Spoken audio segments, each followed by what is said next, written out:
Vorsicht auf Gleis 3. Der ICE aus Augsburg.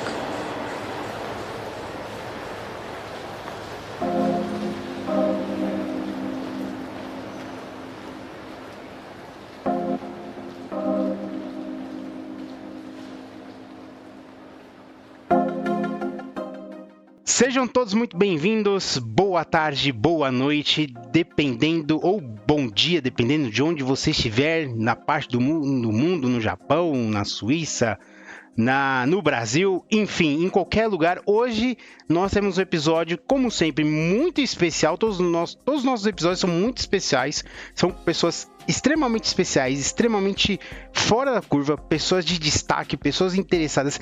O Cyber Security Brasil, ele é um programa que só atrai gente boa, só atrai destaque, só atrai pessoas relevantes, pessoas que você, nosso ouvinte, tem que ouvir, tem que acompanhar, tem que seguir, e hoje não é diferente. Hoje eu estou com o idealizador, o criador, fundador, cofundador, a mente, o gênio por trás de uma das maiores empresas de cibersegurança do Brasil, que foca, que entende e se preocupa com o negócio das empresas. É um cara gênio, um cara mestre, um cara fantástico que eu não conheci na Mindesec, porém eu conversei com algumas pessoas da sua empresa e tenho amigos muito próximos que trabalham na empresa dele, e eu acho que ele não sabia disso, que trabalham na Defense, é uma empresa pica das galáxias, representa o Brasil. Estamos hoje aqui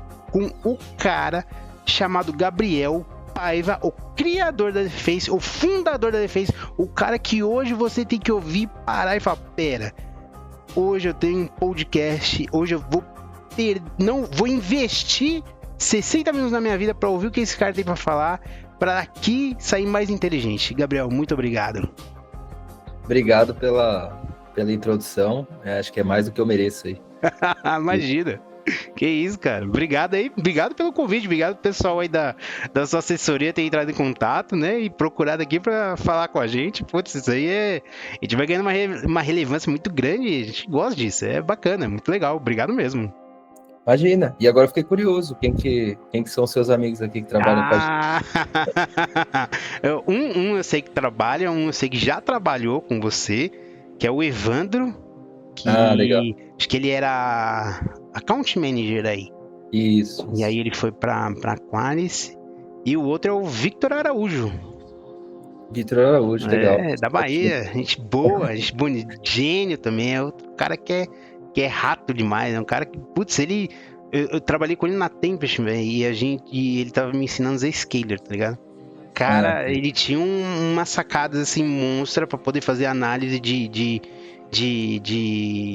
eventos, Eu lembro uma vez, mano, que eu tava patinando pra fazer uma análise de um caso lá, de um usuário que acessou alguma coisa que não deveria e tinha um payload. Cara, ele já bateu o olho na URL e falou, mano, essa URL aqui é maliciosa, tá vendo isso aqui, ó, essa string? Eu falei, cara, não fazia ideia, velho, mano, o cara é rato mesmo.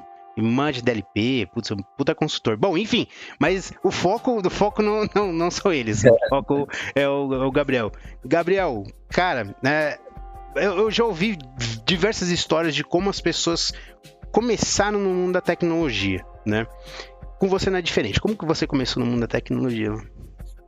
Bom, eu fiz engenharia, né, elétrica, e não tinha nada a ver com tecnologia, né? Mas a maioria dos engenheiros acabam indo fazer o que for, até Uber, né?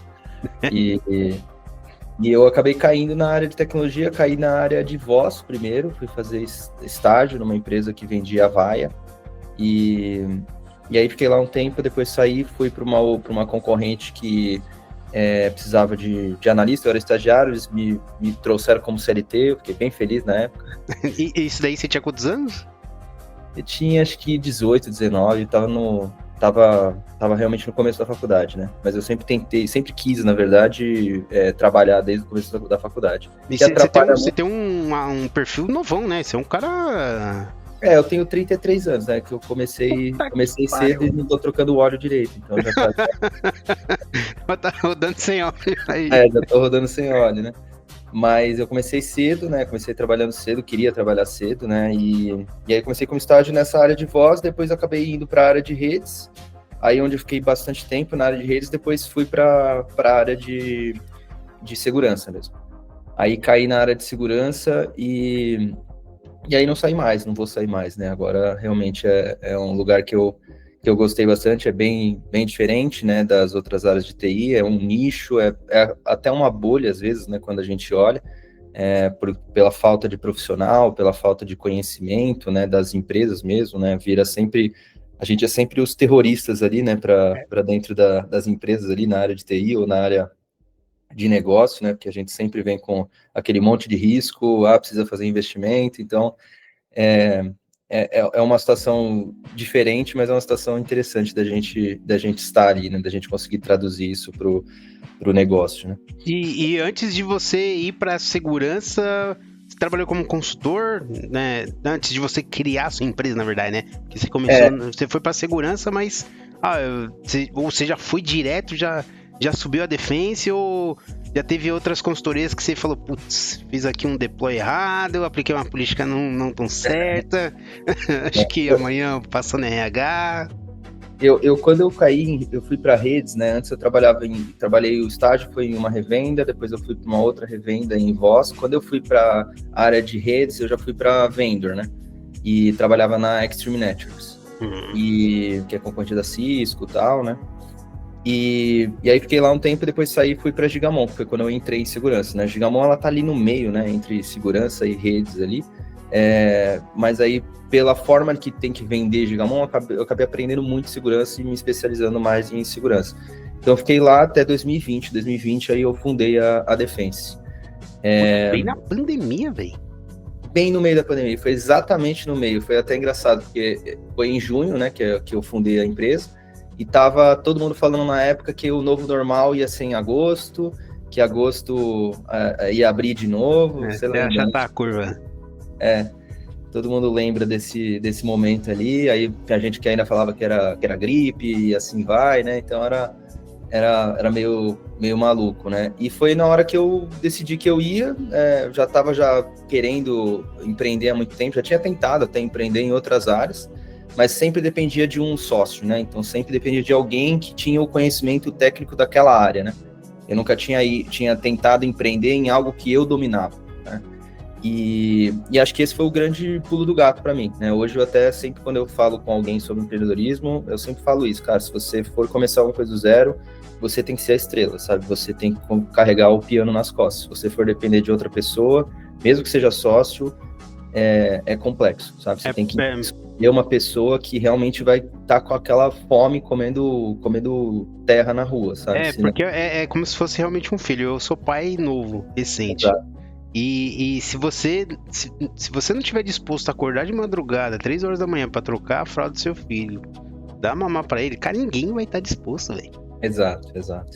E é isso, você tem que carregar o piano sozinho, você não tem nada, você não tem dinheiro, você não tem atratividade para trazer pessoas, você não tem marca, você tem no máximo o seu network, que diminui muito, inclusive, né, quando você sai e tira o logo do seu peito ali, né, que você tava, e esperança, é isso, e um sonho, né, é basicamente isso. E aí você vai com esse sonho e um pouquinho do seu networking e vai tentando desmatar tudo. No meu caso, na época eu queria fazer um SOC. Eu saí e falei, não, eu queria fazer um SOC, porque eu achava que os SOCs que tinha na época eram muito falhos, não tinham boas experiências para os clientes.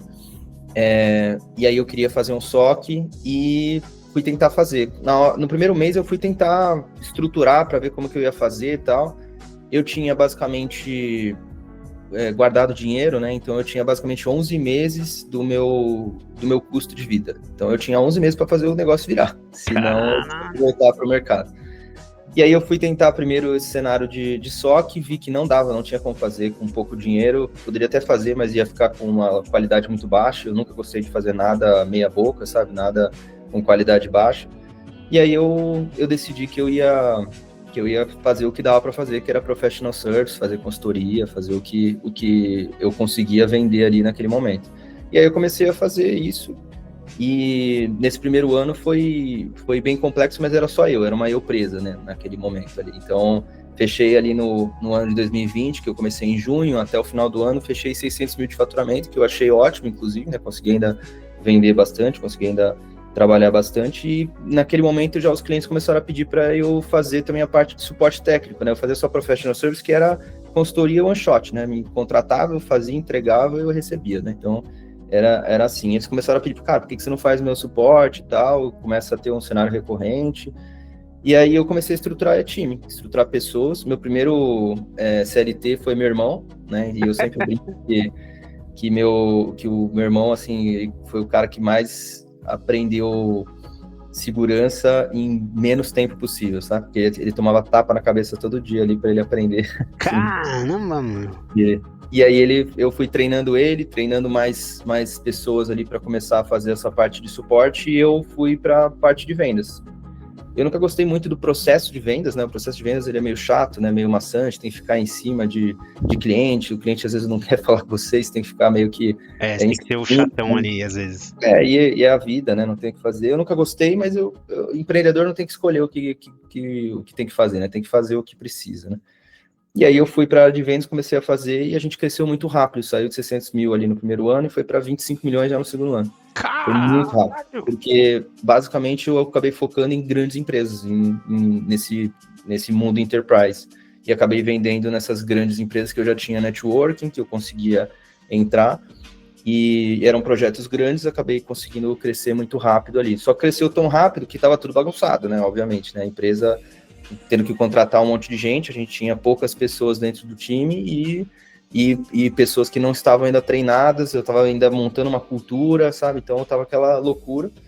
E aí isso foi em 21, 22, foi o momento que eu comecei a estruturar um pouquinho mais. Aí contratei bastante gente, foi o primeiro kickoff que a gente foi fazer da empresa. Então foi bem legal, mas já estava mais estruturado. Estruturei o time comercial, estruturei o time de engenharia e até administrativo, e assim vai, né? E aí a gente cresceu muito também, dobrou. A meta era 40 milhões até naquele ano, e eu geralmente sou conhecido até por metas mais agressivas, né? Para a gente se doar ao máximo, né? E acabou excedendo a meta que a gente tinha, né? Era 40, a gente fechou em 54. Caramba, parabéns. E aí isso foi em 22, aí em 23 eu comecei a chegar num teto, sabe? Que eu não conseguia mais trabalhar naquele founders mode, sabe? Que você vai empurrando todo mundo, faz isso daqui, faz aquilo ali, tudo saía de mim, tudo saía da minha cabeça ali no dia a dia, né? Então eu centralizava muita coisa em mim. E aí eu comecei a ver que não dava mais para crescer. Então eu não consegui crescer. Por exemplo, em 23, a gente saiu de 54 foi para 64. Então eu cresci até relativamente pouco, né? Porque a gente bateu nesse teto ali que eu falei, cara, a gente tem que se reinventar agora, porque senão eu não vou ficar nesse teto aqui para sempre, né? Que é o que costuma acontecer, né, na maioria das empresas, né? Então você não é o mesmo que leva a empresa de 0 a 20 milhões e não é o mesmo cara que vai levar de 20 para 40, você tem que ir se reinventando ali, mudando bastante o seu perfil, né, e até a estratégia. E aí foi nesse momento que a gente começou também a mudar a estratégia, aí entrou meu sócio, que é o Caio, que é meu sócio até hoje, e ele entrou como diretor comercial, né, como eu sempre falei, eu adoro vender, mas eu não gosto do processo de vendas, e ele nasceu para esse processo de vendas, né, e é um dos melhores vendedores que eu já tive o prazer de trabalhar, e ele entrou como sócio, e começou a trabalhar comigo ali e assumiu essa parte de vendas, né? E aí a gente cresceu um pouquinho, cresceu mais ou menos 64 milhões em 23, e em 24 a gente bateu 100 milhões, então foi bem legal também. Logo, já estava 24? Maior, caramba. Já estava um time... Ano passado. Aí já estava um time maior, mais estruturado, bastante processo, sistema, ainda assim é complexo, mas é uma outra empresa, né? Você não consegue de novo ir para aquele cenário de founders mode, de você pegar e fazer tudo e tal. E foi o momento que eu comecei a olhar mercado, para ver que eu queria crescer mais. Meu sonho sempre foi fazer um IPO. Desde 2020 até eu falava, as pessoas davam risada, até hoje às vezes dão. Hoje já menos, né? Porque hoje agora estou participando de um grupo maior, né? Porra! E aí, em 2024, comecei a olhar mercado para pegar investimento, para a gente crescer mais rápido, para conseguir ter o sonho do IPO, né? Então, ia ser a primeira rodada. Eu nunca tinha tido nenhuma rodada.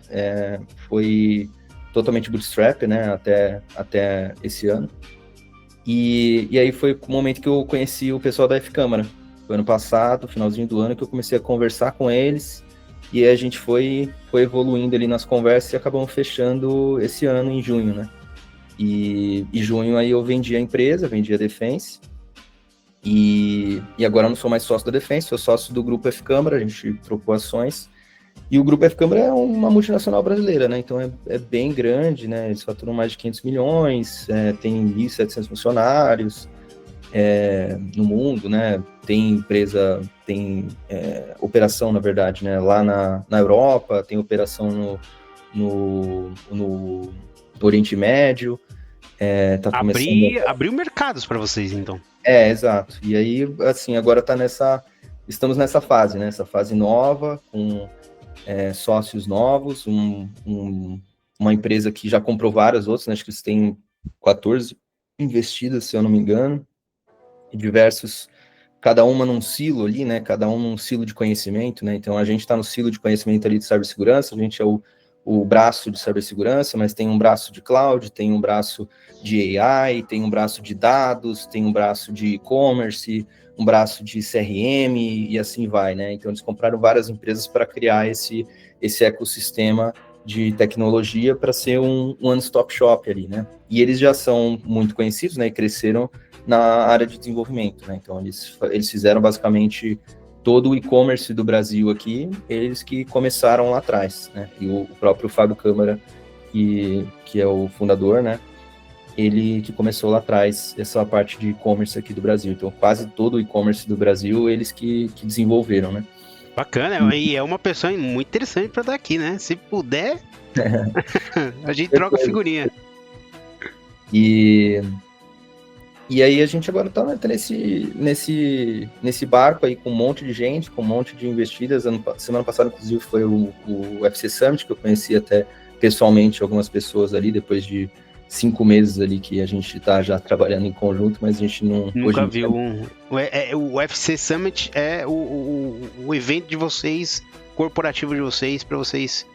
É um evento de líderes, né, da F-Câmara, em que eu acabei conhecendo bastante gente ali, que às vezes eu tinha falado no WhatsApp, tinha, sei lá, adicionaram no LinkedIn, falado uma vez ou outra ali, mas eu não tinha conhecido ainda pessoalmente. E a gente está começando a trabalhar mais em conjunto, né? Então, acho que tem muita sinergia, né? Cibersegurança é um cenário que é interessante, né? Porque ele tem sinergia com tudo, né? Então, eu fui falar com o cara do e-commerce, a gente consegue lá fazer, por exemplo, proteção de marcas com a ZenoX, que é uma das startups que a gente fundou em 23, né? E aí, no outro cara, a gente viu que daria para a gente encaixar sempre um pentest em tudo que ele vende ali. No de dados, a gente tem ali uma jornadinha de segurança de dados. No cara de AI, a gente criou uma jornadinha de AI Security. E assim vai, né? Na própria F-Câmara, né? Na parte de desenvolvimento, a gente tem ali nossa esteira de SecDevOps, né? Então, que a gente vai fazer o desenvolvimento seguro. E assim vai, né? Então, esse que é o interessante, né? Ela tem um cross-selling natural com várias áreas diferentes e a gente consegue se complementar muito bem, né? Acaba não concorrendo com ninguém, e essa é a ideia, né, do grupo em si, né? Comprar silos de domínios diferentes e a gente conseguir fazer esse cross-selling natural entre todas as investidas e a própria F-Câmara, né? Complementando e ajudando cada vez mais os nossos clientes. Então hoje a Defense é o braço de segurança da F-Câmara ali, mas aí também tem outras empresas que meio que nasceram da Defense e que atuam em outros segmentos de outras áreas ali, mas focado em segurança. Aí eu fundei, no meio dessa jornada ali de Defense, né? Eu fundei 3 empresas, né?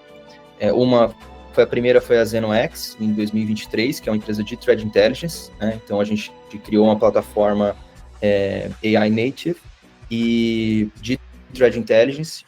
A gente lançou agora, inclusive, essa semana, nosso agent, né? Então, agora, realmente, a plataforma está inteira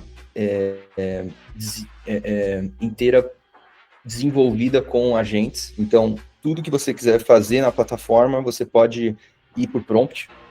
Você só vai basicamente ir nas telas ali para você ver o que você quer necessariamente ver ali, né? Mas você consegue interagir com a plataforma inteira, o banco de dados inteiro, tudo via agente, né?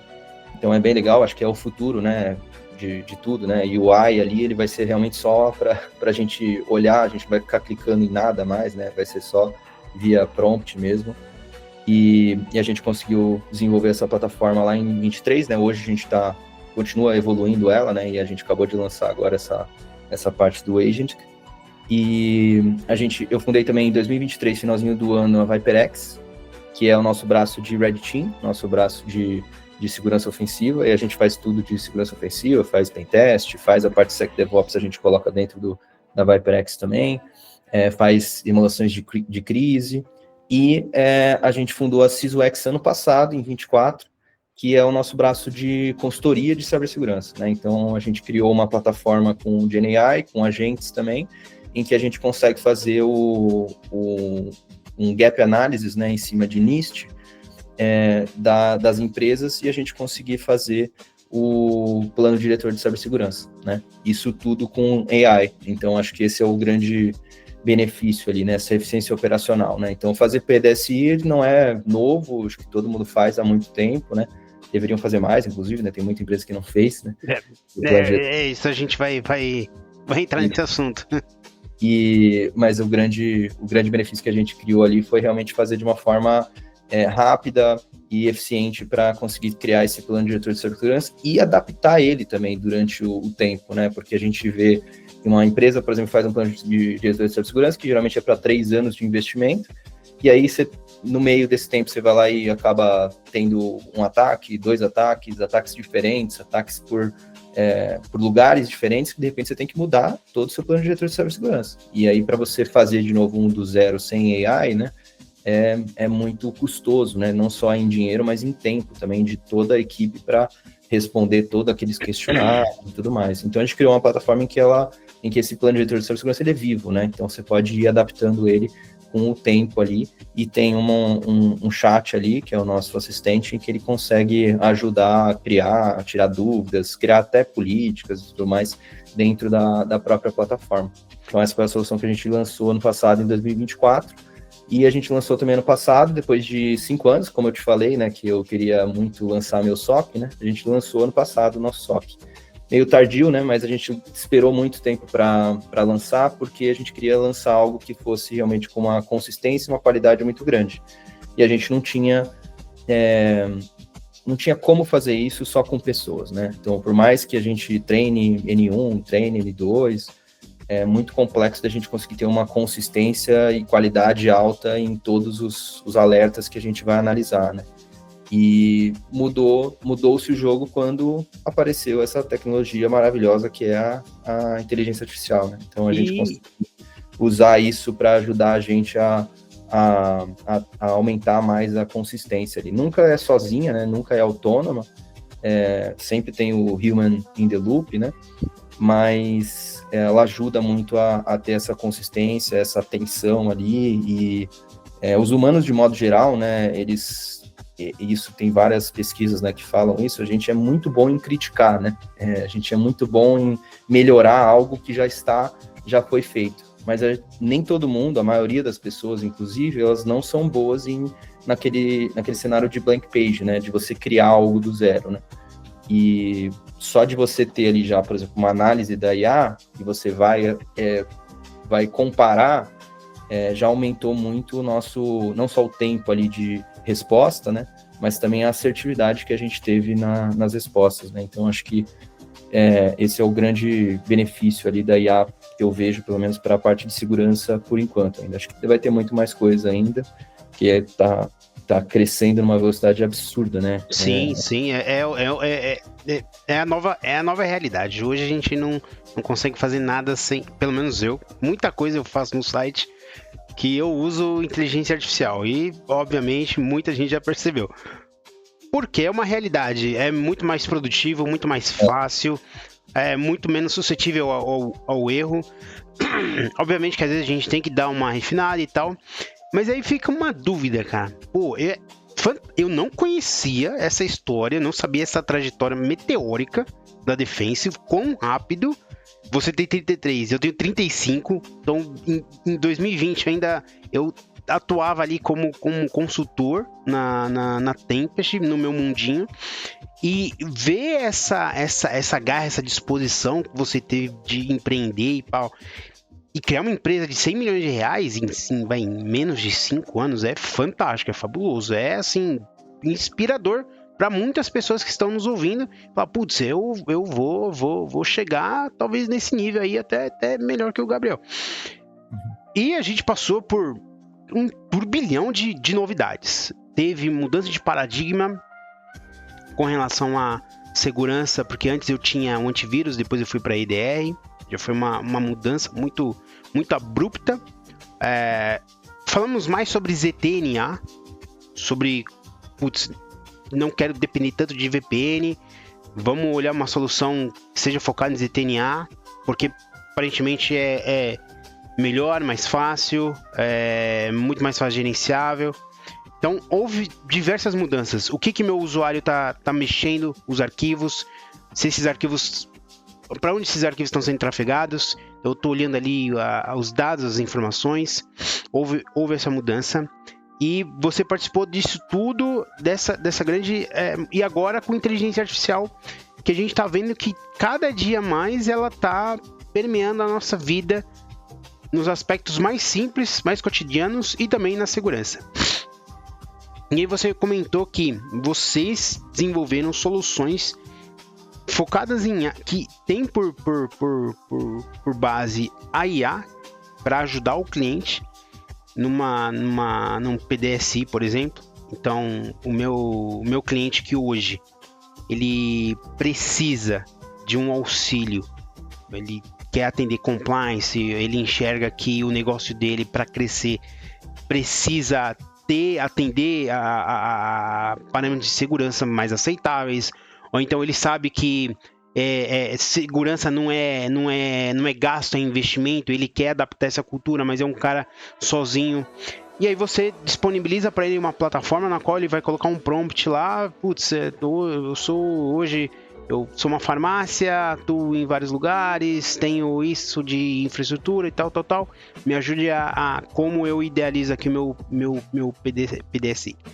Beleza, aí você vai não cuspir, né? Vai elaborar para ele ali, a ferramenta vai ajudar ele e tal, e ele, bacana, beleza, vai ter um ajuste fino outro.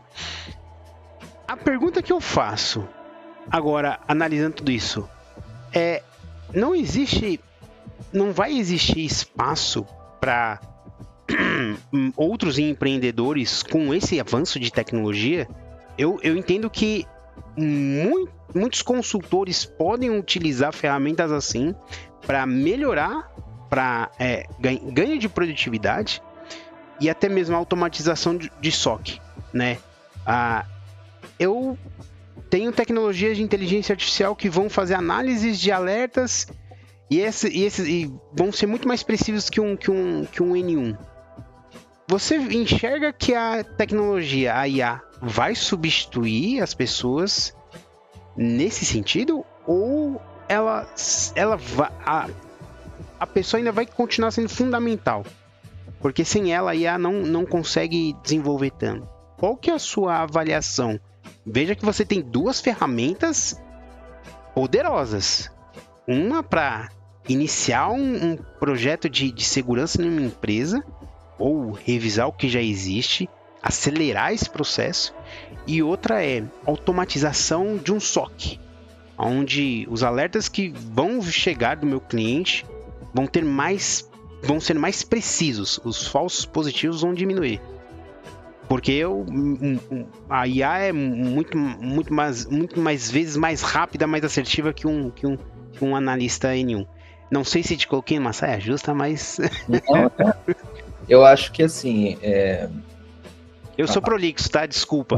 Não, o que a gente vê é que realmente a IA não está pronta ainda para substituir totalmente um humano, né? Então, acho que isso é bem... A maioria das pessoas concorda, né? E as empresas mesmo, as Big Techs, né? A Microsoft até lançou ali um cenário de uma mostragem ali de como é que a IA é hoje, como a IA vai ser amanhã, e esse meio do caminho, e a gente está no meio do caminho ainda, né? Já cresceu muito, né, do que era lá atrás, que era basicamente realmente um Google com esteroides, e aí hoje já mudou-se totalmente, né? Hoje você já vê esses modelos de deep thinking realmente fazendo reasoning, né? Fazendo uma racionalização.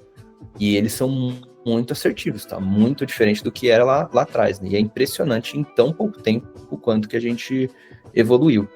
Pensando nesse cenário, né? Ó o tempo que a gente teve ali de IA no começo, que foi, sei lá, 23, que começou a estourar, acho que um pouquinho mais, né?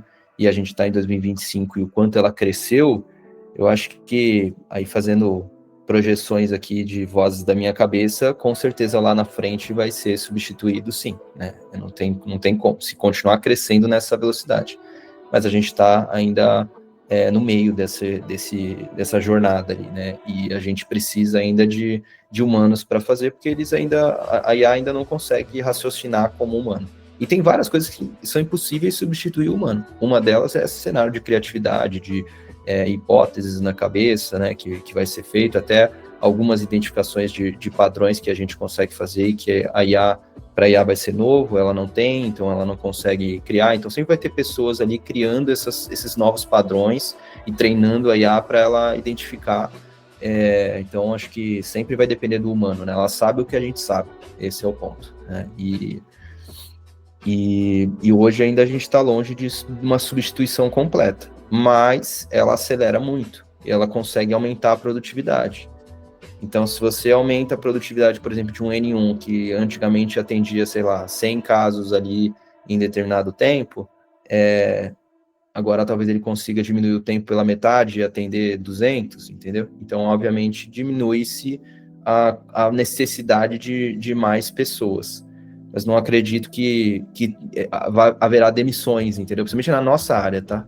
Acho que em outras a gente já está vendo que está tendo, né? A própria McKinsey já cortou várias pessoas e explicitamente falou que foi por causa de IA, né? Então a gente está vendo já isso em outras áreas, mas em cibersegurança a gente já tem um déficit muito grande de profissional. Então eu acho muito difícil ter muitas pessoas que vão estar sem emprego em cyber, porque sempre vai ter uma dança das cadeiras, sempre vai estar alguém contratando, né? Agora, o que eu vi até nessa semana passada ali no Summit, né, o próprio Fábio Câmara mostrou ali na apresentação dele, que é uma projeção que as grandes consultorias fazem, é que a gente vai matar o modelo de pirâmide, né, que é muito comum em toda a área de serviço, né? Então você pega um hospital, você tem uma pirâmide lá em que você entra lá, você faz uma triagem com uma enfermeira, que ela, no final do dia, tem um custo mais barato para o hospital, então ela faz essa triagem, depois passa ali para um outro médico, provavelmente um clínico geral, e aí, se precisar, acaba chamando algum especialista, né? Então sempre tem essa pirâmide ali de serviço para economizar a hora de uma pessoa que é mais cara, né? Então essa é a lógica ali. E ele acredita, e as consultorias também acreditam, que essa pirâmide vai morrer, né? Vai ser uma torre agora, né? Então, cada pessoa ali, ela vai ter uma IA em conjunto com ela trabalhando, e ela vai estar no loop daquele reasoning da IA, e vai conseguir fazer muito mais trabalho, né? Com menos pessoas, né? E não vai ter mais essa pirâmide de mais pessoas aqui embaixo. Vai ter uma pessoa aqui embaixo, uma pessoa aqui em cima, uma pessoa aqui em cima, né? Então, uma torre mesmo, né? Então, pensando dessa forma, assim, acho que vai substituir, né, lá na frente, mas ainda vai demorar muito tempo. Mas vai aumentar essa eficiência. E aí, o cenário também que é interessante é que se você aumenta a eficiência, hoje, se você for olhar quem compra cibersegurança, são grandes empresas. Então é um privilégio hoje ter cibersegurança. Não é para todo mundo, infelizmente, né? Essa é uma das bandeiras até que eu sempre levanto ali, de democratizar a cibersegurança. Mas não é fácil democratizar a cibersegurança. Porque quando você vai falar com um cliente que ele está com o caixa apertado, ele está se matando para conseguir vender ali, para ele sobreviver, ele não vai investir em cibersegurança. Então, tem prioridades e prioridades, e cibersegurança não vai ser a prioridade de alguns clientes em alguns mercados. Tem mercados que vão ter mais regulação, por exemplo, financeiro, e acaba tendo mais dinheiro para fazer, porque senão acaba a FEBRABAN mesmo multando ou de alguma forma ali punindo esses bancos, né? Mas a maioria dos mercados não são regulamentados e não tem ninguém olhando, né? Infelizmente. Esse é um cenário também que eu aposto muito aqui no futuro, o governo comece a mudar isso. Já tem até um marco legal de cibersegurança que está tramitando lá com os deputados. Não acredito que vá evoluir, né, ainda, mas em algum momento vai ter uma lei, né, e aí começa-se a ter um investimento um pouco maior. E a IA, como não só em cibersegurança, mas como em todos os outros mercados, ela vai baratear o custo de tudo. E esse custo que vai ser barateado não vai ficar no meu bolso como empreendedor, entendeu? Porque se ficasse no meu bolso seria um monopólio, né? Então só eu ia ter aquilo ali. Como tem vários outros empreendedores que vão fazer a mesma coisa, alguém vai baixar o preço. Quando um baixar o preço, todo mundo tem que baixar o preço. Então, essa é a lógica de mercado, né? Então, do livre mercado. Então, esse custo menor vai voltar para o cliente final. Voltando para o cliente final, a gente sai aqui de um topo de pirâmide que consegue comprar em cibersegurança e aumenta-se o leque aqui, né, de várias empresas que vão começar a poder investir em cibersegurança. Então, por isso que eu acredito que não vai diminuir a quantidade de serviço, então não vai substituir as pessoas ali. A gente vai aumentar mais o mercado, porque a gente vai descer um degrau ali que hoje não é acessível pelo privilégio que é ter cibersegurança por ser, de forma geral, um pouco mais cara do que você investir em outras áreas ali de TI, por exemplo, um helpdesk, algo do gênero. Então, ao mesmo tempo que a gente lá na frente talvez veja uma substituição, que eu não sei quando que vai acontecer, hoje eu não acredito que haverá demissões e layoffs, pelo menos não na nossa área de cyber, sabe? Sim. Eu estou na área de tecnologia desde os meus 18 anos de idade. E vivenciei diversas transformações. Nenhuma dessas transformações eu fiquei, assim, desamparado. Por quê? Você sempre se adapta, sempre, né, corre atrás. Aquela história, o pessoal que fazia vela quando surgiu a lâmpada, né, teve que se adaptar. Quem não se adaptou, ficou para trás. Quando veio a máquina de escrever, o pessoal que só fazia manuscrito ficou para trás, teve que se adaptar. E computador é a mesma coisa. Então eu entendo que isso vai facilitar muita coisa. Facilita hoje já o meu trabalho como consultor. Imagina para as empresas vendo esse mercado sendo tão promissor, né? Agora... E é interessante, o Gustavo Araújo, que é o fundador da Distrito, que faz parte do nosso ecossistema da F-Câmara, né? Ele fez também uma apresentação que eu achei muito legal, que ele falou que que a maioria das pessoas de fora do mercado, né, ela vê AI como uma bolha, né? E a NVIDIA lá em cima, valendo trilhões de dólares e tal, e as pessoas de fora ficam com medo e acham que é uma bolha. O que ele vê ali, que ele está dentro do mercado ali de IA mesmo, né, respira isso o dia todo, né, ele fala que a maioria das empresas, na verdade, estão dentro do meio, elas veem que a AI, de modo geral, ainda está muito abaixo do seu potencial. Eles veem que o potencial é muito maior, porque o potencial da AI não é ir lá e automatizar alguma coisa. Hoje talvez seja o potencial máximo dela, né? Mas lá na frente ela é para substituir pessoas. Então não é só para automatizar, é para criar trabalhadores, né? Criar workers. Então acho que nessa visão sim vai ter substituições, mas acho que na nossa área vai demorar muito tempo e ainda assim a gente tem um déficit muito grande, então acho que não vai ser um problema tão grande. Fora que cibersegurança no final do dia, né, até no World Economics lá, né, fala que vai ser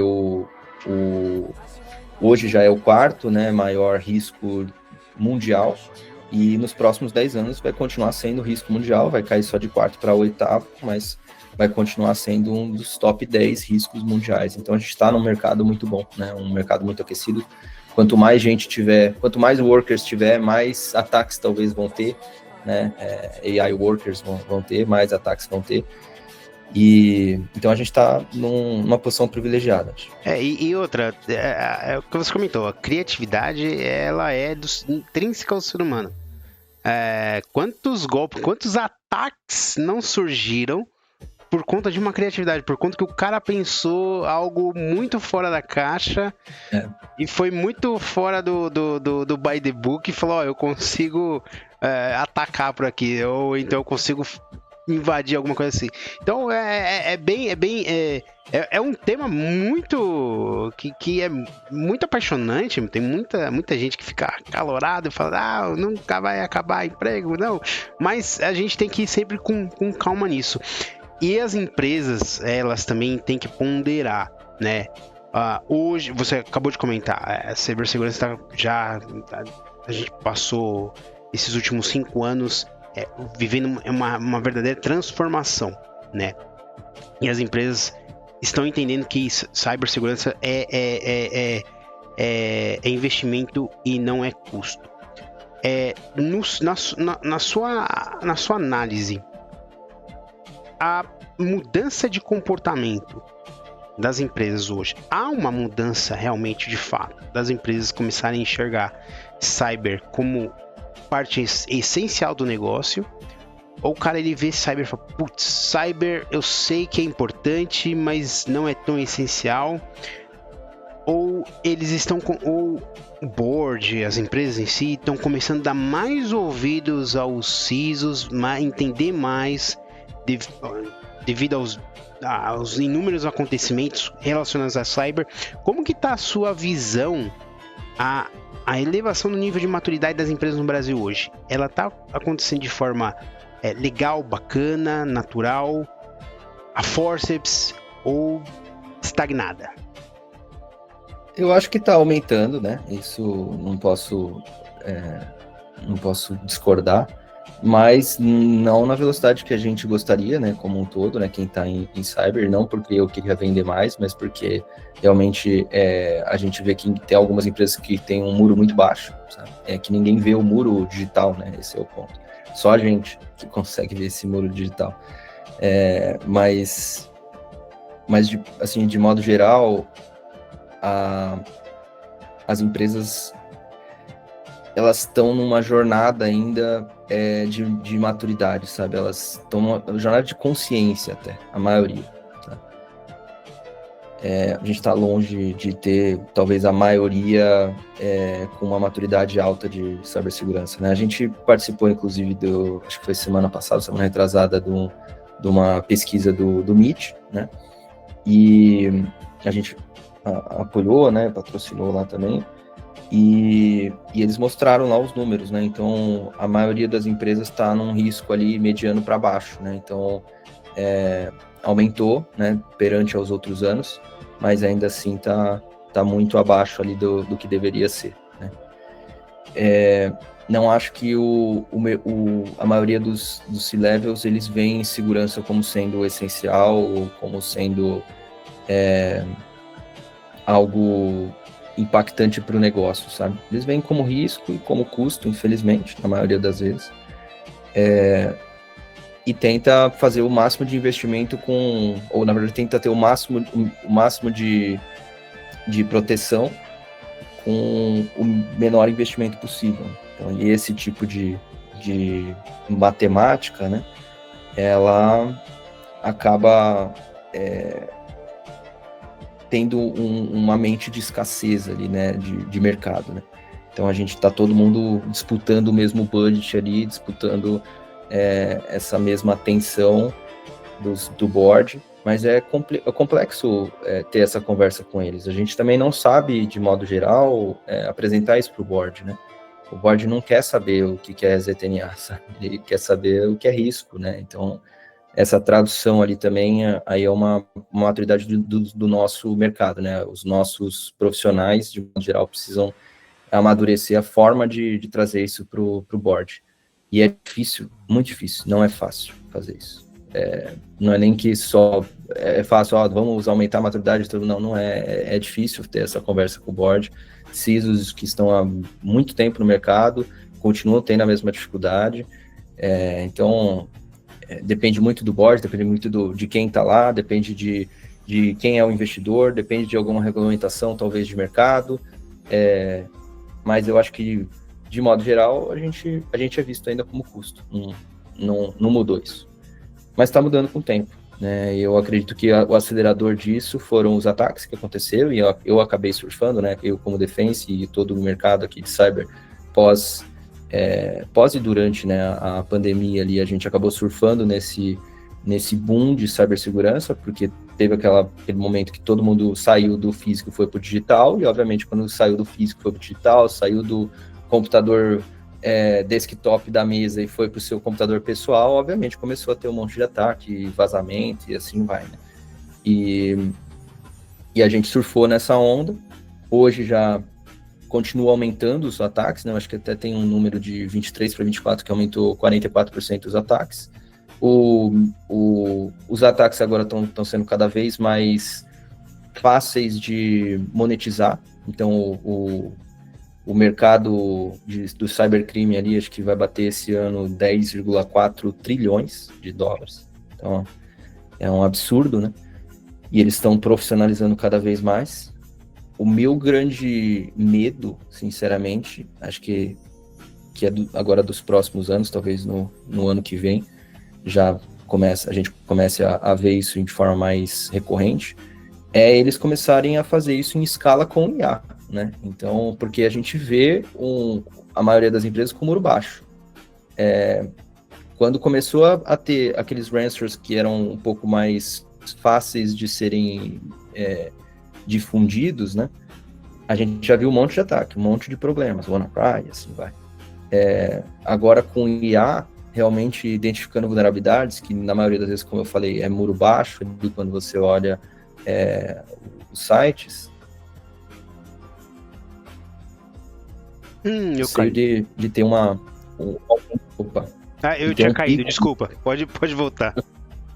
De ter um pico muito alto agora nos próximos anos, quando alguém lançar algo que realmente funcione em escala, usando IA para atacar, né? A gente já está tentando usar IA para se proteger, e acho que as empresas que estão já olhando para isso vão sofrer menos, porque no final do dia os atacantes são humanos também como todos nós, e todos somos preguiçosos, todos queremos o mais fácil, então eles vão procurar os muros baixos ali, né? Mas tem muito muro baixo, sabe? Então eu tenho muita preocupação com isso. Nossos dados não estão seguros, né? Nenhum dos nossos dados como usuário está seguro de modo geral. A gente vê muito vazamento de empresas grandes, empresas pequenas. Quando começar a escalar isso com IA, eu tenho muito receio do que vai acontecer. Hoje vocês já atendem cenários assim, por exemplo, o cliente seu falou, cara, tive um ataque, sofri um ataque aqui porque um funcionário meu acreditou num vídeo da Virgínia que tava dando uma Black Friday para os produtos de maquiagem dela. Ela clicou no link e vazou toda a planilha aqui de folha de pagamento. Já aconteceu algo assim do tipo que vocês olham e falam, putz, cara, meus clientes já estão sofrendo esse tipo de ataque? Várias vezes. Acho que pelo menos uma vez por mês acontece algo desse tipo aqui, e a gente acaba indo ajudar os clientes nesse nível que você está falando de exposure, né? De sair dados mais sensíveis e tal. Agora, esse cenário de fraude, que aí é todo dia algumas milhares aqui, sabe? Porque, por exemplo, a gente atende o Corinthians, né? Eu não sou corintiano, né? Mas a gente atende o Corinthians, atende outros times também, Palmeiras. E no Corinthians teve aquela campanha da Arena, não sei se você lembra, que eles estavam fazendo aquela vaquinha para a Arena e tal. A gente estava ajudando eles a se proteger. E a gente pegou, acho que no primeiro dia que a gente foi mexer lá, tinha mais de 300 sites falsos. Pessoal fazendo site falso para receber o Pix em outro lugar. Não receber no Pix oficial ali que era nem era do Corinthians, na verdade era da Fiel ali, né? E assim, a gente pegou vários, né? Então, assim, todo dia acontecendo isso, principalmente com empresas de e-commerce, né? Minha mãe, inclusive, foi semana passada, eu tava com ela me contou que ela sofreu um golpe desse, foi comprar um ômega 3 dela lá, ela queria muito daquela marca específica, e eu peguei não, né? Ela foi tentar comprar e foi comprar via Google, aí naqueles anúncios ali tinha um site falso. Ela clicou no anúncio do Google, comprou o negócio e não chegava, ligou de novo no televendas lá da empresa e eles falaram que ela não tinha comprado nada. E aí eles já sabiam que tinha acontecido. Aí eles falaram, cara, a gente está sofrendo isso, não sabemos como fazer e tal, como se proteger.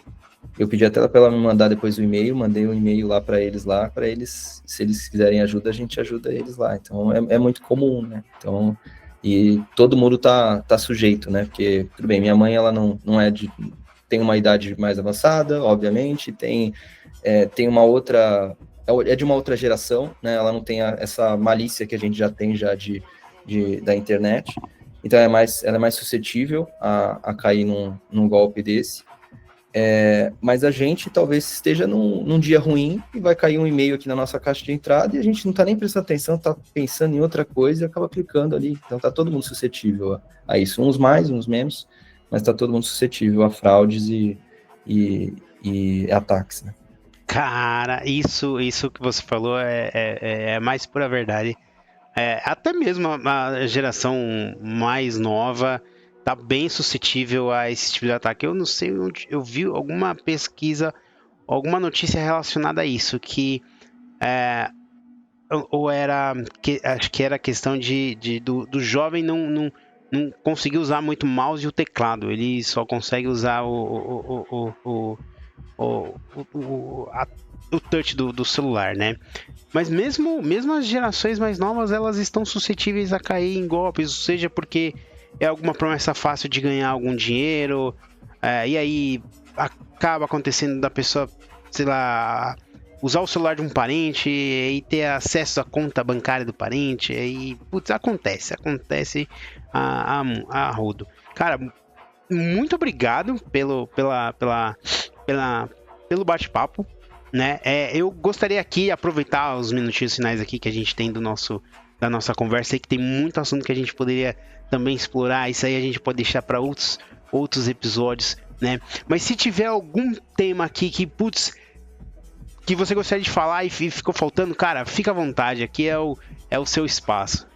Ou quiser deixar uma mensagem aqui pro nosso público, aquele que tá querendo aprender segurança, ou o cara que quer começar a sua consultoria, ou o cara que tem uma dificuldade de convencimento do chefe dele a investir em segurança. Cara, é você.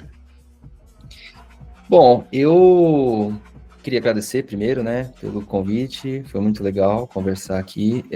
Eu sempre levanto muito a bandeira de empreender, e eu sou empreendedor e eu acabei empreendendo em cyber, sabe? Acho que esse é o ponto. Eu nem me coloco ali como especialista, acho que tem muito mais gente que sabe muito mais de cibersegurança do que eu, teve muito mais experiência em cyber do que eu.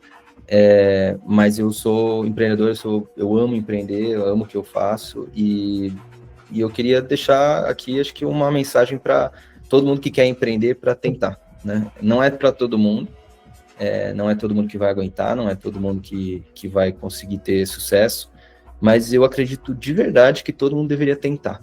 Todo mundo deveria, pelo menos, ter a coragem ali de tentar para ver como é que é, entender, porque a gente muda, né? Como um todo. A gente muda realmente a forma de pensar, a gente vê a dificuldade que é vários pontos que a gente acha, às vezes, fácil de fora, e a gente muda e evolui como ser humano. Então, eu queria deixar esse encorajamento para todo mundo que tem a vontade de, pelo menos, tentar, seja em cyber, seja em qualquer área, porque se a gente não tiver mais empreendedores nesse país que a gente está aqui, vai ser difícil da gente conseguir mudar ele e a gente realmente virar um país que todo mundo se orgulhe. Show de bola. Gabriel, muito obrigado, e para você que ficou até aqui, obviamente saiu daqui muito mais inteligente do que quando começou a ouvir. Meu muito obrigado e até a próxima. Valeu!